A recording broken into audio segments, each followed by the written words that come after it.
All right, so we're taking a look at this clip from the podcast BEIN IAN W JORDAN, and it is Jim Norton talking about social media opinions. Got the worm himself out here telling us what we should and shouldn't say, or what we should or shouldn't think. Let's hear what he's got for us. Some sage advice, huh? But everyone's a fraud. That's the whole country of fraud. Yeah. That's like it's like they're all fake. When you see like how they're handling Epstein, the conservatives, the Democrats, they're all the same. Like they're looking at it the same. They're all panicking. Well, that's what pissed me off about this kid's joke, because I have a joke that's like, trans women are women because I can't find the clit on them either. That's a great joke. And I was like eaten up for like, you're reducing us to our body parts, blah, blah, blah. Yeah, as And we then- do with all women. Yeah, and they do with men. Everyone does with everyone. But also, you're wanting to pass as a woman, you're going to be reduced to your But body also, parts. the joke is on me. That's I can't funny. find the clit on women or trans. I'm, like, I always try to make the joke on me, and then this kid hit a joke that was like, vaginas lie, dicks don't. Aside from this particular conversation that they're having here, I can't help but to think to myself, like, what would happen if a new comedian, tried to get successful in comedy, but he never had social media? Would it work?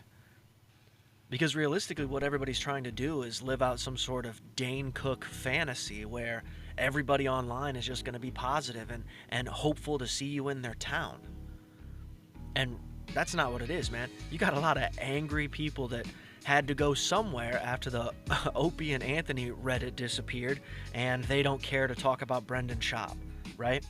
So they're going to just go and troll whoever the fuck they feel like trolling. And in most cases, I would say 75-80% of the time, those people are just fans. And they're talking shit because they have that information. And you could argue that all the people I talk about on here I'm a fan of. And to a certain degree, absolutely.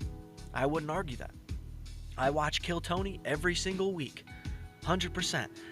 But I don't watch Brendan Schaub or anything he does. I can't. All right? I'm going to be 100% with you.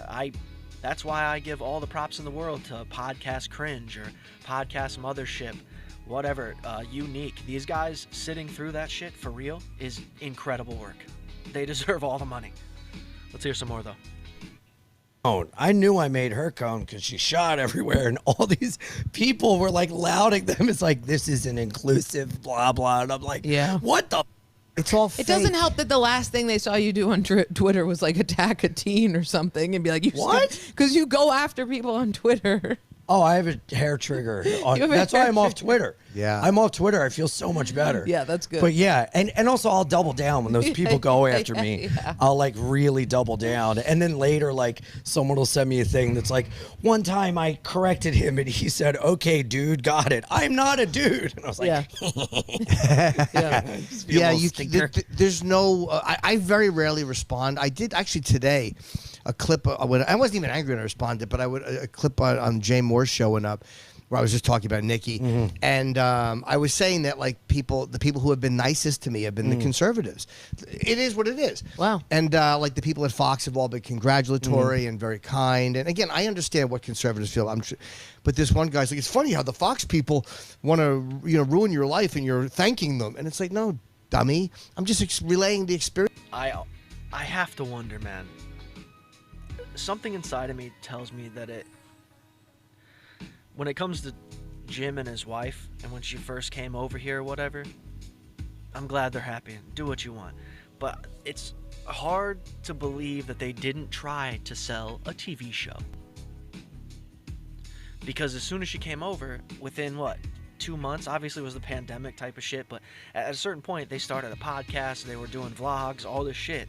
And that was her doing. She was choosing to do that. I'm sure Jim didn't want to, but that means right there that there's a little bit of something else going on that isn't just, hey, I married this guy because we've been talking for that long.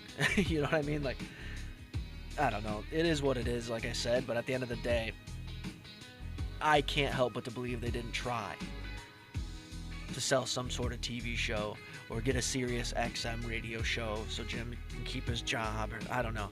Because there's obviously a place for it.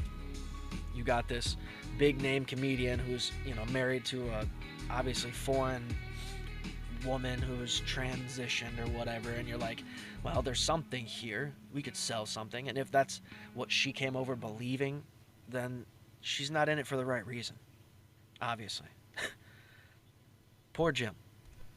Experience I've had. Yeah. I didn't put any value judgment on it. Yeah. I'm just telling you who's been nicer. Yeah. But you can't say anything right for everybody. Yeah. You'll never say it where they all go, oh, because people don't want to hear they literally want to get angry.